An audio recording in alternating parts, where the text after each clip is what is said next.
Despite any evidence supporting his conjecture, the president doubled down, and with the support of the vice president, the secretary of defense, the secretary of transportation, he produced a shiny object, DEI, which dominated the Thursday news cycle. Debate over DEI now filled airspace that would otherwise have been focused on the confirmation hearings occurring that day on Capitol Hill, featuring the most controversial remaining nominees of President Trump. There was Tulsi Gabbard, tapped to be Trump's director of national intelligence, who refused to say whether or not she thinks Edward Snowden is a traitor. FBI Director nominee Kash Patel, who fielded questions about a retribution and enemies list. RFK Jr., Trump's nominee to be the next Secretary of Health and Human Services, seemed to struggle a bit when answering a basic question about Medicare. Three nominees who could potentially be in charge of our security and health. They all took a back seat to a torrent of unproven rhetoric and speculation. That night, President Trump's unfounded speculation about DEI was welcomed on Fox News, and no doubt many Americans working jobs with limited bandwidth to verify their information, they went to bed thinking 67 people died because of a government initiative which they think discriminates against whites and had caused some unfit minority to get hired for a job, resulting in negligence and costing lives. I'm too cynical to accept coincidence. I think President Trump wanted to own the news cycle, like he wants to own every news cycle. And this time, he sought the added political benefit of raising questions over whether a minority was at fault for the D.C. catastrophe. It brings me to today's poll question at SMERCONISH.com. Do you believe President Trump's blaming of DEI for the Washington crash was a deliberate attempt to shift focus from the congressional confirmation hearings? And now, let me tell you a story of how caught in the ensuing crossfire was an American soldier, Jo Ellis. She's a service member who has dedicated her life to defending this country. Spent 15 years in the Virginia Army National Guard, is a chief warrant officer, a combat gunner, a UH-60 Black Hawk pilot. Jo is deployed to Iraq, Guatemala, and Kuwait. She's also a transgender woman who transitioned while in service and coincidentally once worked as the digital media manager for SMERCONISH.com. Now, go back to Monday. On Monday, President Trump signed an executive order directing newly confirmed Defense Secretary Pete Hegseth to implement a policy to come up with the means to preclude transgender personnel from the U.S. military, arguing that being transgender is not consistent with military ideals. When I read that, I invited Jo to be a guest on my SiriusXM radio program. On Tuesday, she wrote a moving piece about her experience. We published it on my website. And then on Wednesday, she joined me for a national radio interview on SiriusXM. It was that night that the tragedy occurred on the Potomac.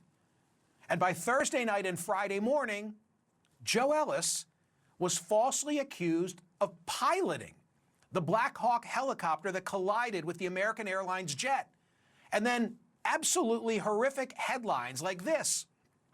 Offensive, conspiracy-fueled tweets ensued that went viral.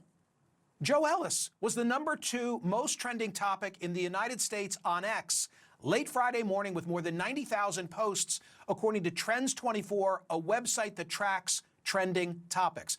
I suspect the visibility that came from the radio interview, along with the article we published at SMERCONISH.com, put Jo's name in play such that she became an easy target for some of the twisted voices that have outsized influence online.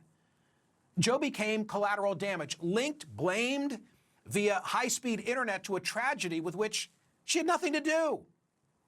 Collateral in the president's unfounded theories and attempt to divert attention away from real conversations about who's going to lead our country and what truly happened in the crash.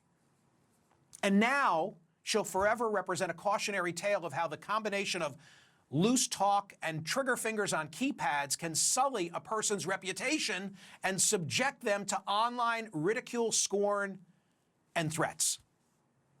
Joining me now is Jo Ellis. Nice to see you, Jo. How did this all happen from your perspective? Where were you? What were you doing when you found that you were being blamed for the Washington catastrophe? Thank you for having me, Michael. I want to reiterate that I'm speaking in a personal status, not representing the National Guard, U.S. Army, or Department of Defense. My heart goes out to the families of the victims, and they don't deserve these rumors. I learned of this at 4:30 a.m. Friday morning from a text message of a close friend that a bot account was commenting on his Facebook post asking if he knew Joe Ellis, who killed those people in the DC crash. Then someone sent me a link to a Pakistani newspaper article naming me in the crash. And then I received a Daily Mail phone call asking if I was alive and if I knew what was happening to me. What sort of threats, what sort of ridicule, what sort of, pain have you been put through as a result of this process? Well, Michael, I was not surprised by the hate. This is my reality. And now that I'm more visible, more comes. The false claims put me and my family at risk. I was surprised by the outpouring of love and support, though, from strangers all over the world sending me messages. And I believe love shines brighter than hate. So I don't believe in coincidence. You know that about me. I see causal connection. I don't think that Joe Ellis would have been wrongly blamed for the D.C. catastrophe, but for the comments that the president made in that press conference where, without foundation, he tossed DEI into this conversation. What's your reaction? My reaction, Michael, is that I've heard anecdotes from many of the trans communities saying that they have been targeted since the comments of the president, and their safety is at risk. And I am very fortunate from a very privileged position, but other people are not so much, and this is really putting people's lives at risk. Relative to your backstory, I'm going to put on the screen some of what you wrote earlier in the week. I've had symptoms of what I now know to be gender dysphoria since I was 5 years old. I learned early to hide these symptoms from my family because I thought they meant I was a bad person. This led to healthy and not so healthy coping mechanisms. I thought that if I could just be more religious, more successful, more manly, that I would cure my condition. I got married, bought a house, helped raise a stepdaughter, played drums in the church band, adopted a dog, all the things I believed a good man should do. And I really wanted to do those things, but I also secretly hoped it would fix me. It didn't work. You come from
Is it a particularly, I get that and I respect it, is it a particularly difficult area from your perspective as a helicopter pilot in which to fly as compared to other places you've been? You've flown all over the globe.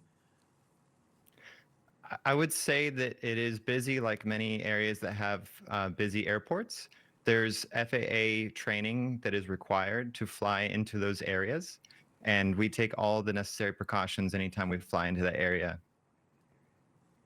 What has been the reaction from those with whom you have served to A, your transition, and B, the way in which wrongly you were injected into this controversy this week?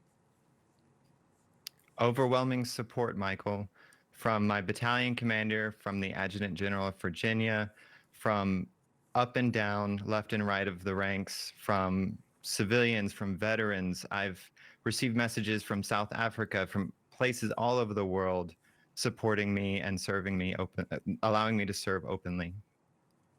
And finally, I described what happened to you, Joe, as a cautionary tale for all of us of how just someone who is in service, in your case, in service to their country, going about their private life, all of a sudden gets thrust into the public domain. In a prior era, you know, your injury to reputation would have been limited by how many voices could tell a story, whisper down the lane.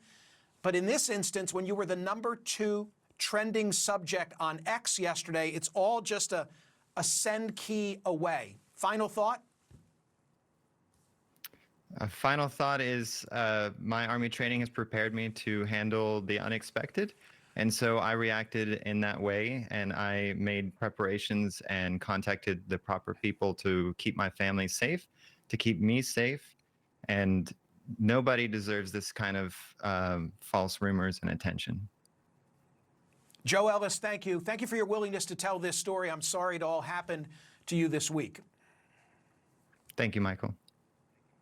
What are your thoughts? Hit me up on social media. I will read some responses throughout the course of the program. From the world of YouTube, rumored is not a word that should be used in a journalistic publication. M3, I don't know that these were really journalistic publications, but they don't have to be. I mean, this is really the sad part, given the fragmentation of the media. Say what you will, when the world was controlled by, you know, the legacy or dominant or mainstream media. But one of the problems with proliferation of other platforms is that it doesn't matter where it comes from. You know, I have any number of the clips here about Joe, and they look online as reputable as CNN or some other legacy media outlet. Pick your poison. You could say Fox News. I don't care. But they're not. And yet they're followed. They have individuals with hundreds of thousands of followers were spreading lies about Joe. And I got to say this, all made easy. The road was paved by the president making this an issue of DEI, where based on the evidence that we know today, it's not.